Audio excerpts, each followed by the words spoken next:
Over the years, you've probably read many quotes by the Buddha. Well, allegedly by the Buddha.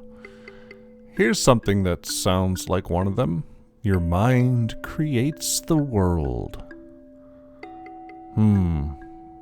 Maybe. Well, actually he did say something very similar, and it is the first verse of the Dhammapada. And it goes like this: all experience is preceded by mind, led by mind, made by mind. Speak or act with a corrupted mind, and suffering follows as a wagon wheel follows the hoof of the ox.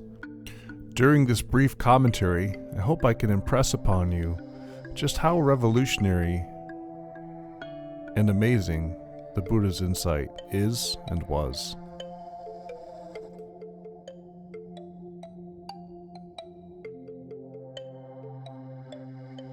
Well, neuroscience informs us that all of our experience, our world, is experienced inside, around the brain.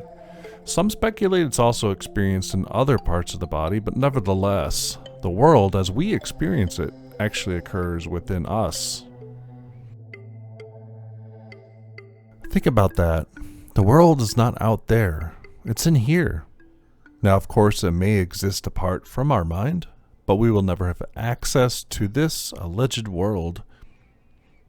Also, who decides what it, meaning the world out there, really is?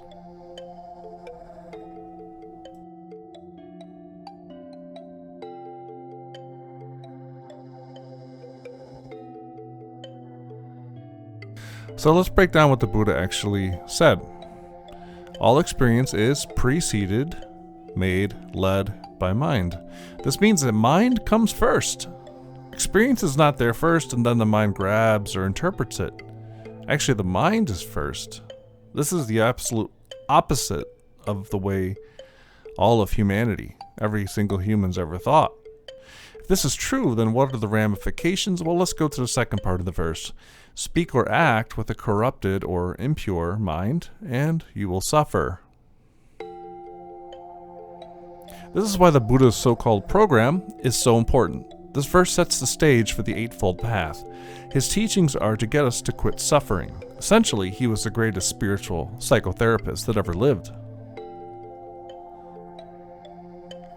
If you purify the mind through concentration, moral behavior, and insight, then all of your experiences will be purified to whatever extent you practice. Now you know that your mind is the arbiter of your experience. You may be more motivated to purify the mind, thus making you more happy and peaceful. But it kind of depends on us and how much effort we're willing to put into it. The purification program, if you will, is known as the Eightfold Path. This is a massive subject. I recommend Bhante Gunaratana's book, The 8 Mindful Steps to Happiness, if you want to learn more. So the next verse of the Dhammapada says the opposite. Speak or act with a pure mind, and happiness will always follow you like a never-departing shadow. It's a very touching image. This is just the opposite, and basically it reinforces his original thesis of the mind creating and coming before we experience anything. Okay, so let me summarize. All experience occurs within the mind. Number 2, it's the mind first, and then your so-called experience. Number 3, whatever state your mind is in, your experience will generally follow that. And number 4, this sets the stage for the necessity of moral virtue, sila, concentration, samadhi, and wisdom insight, vipassana.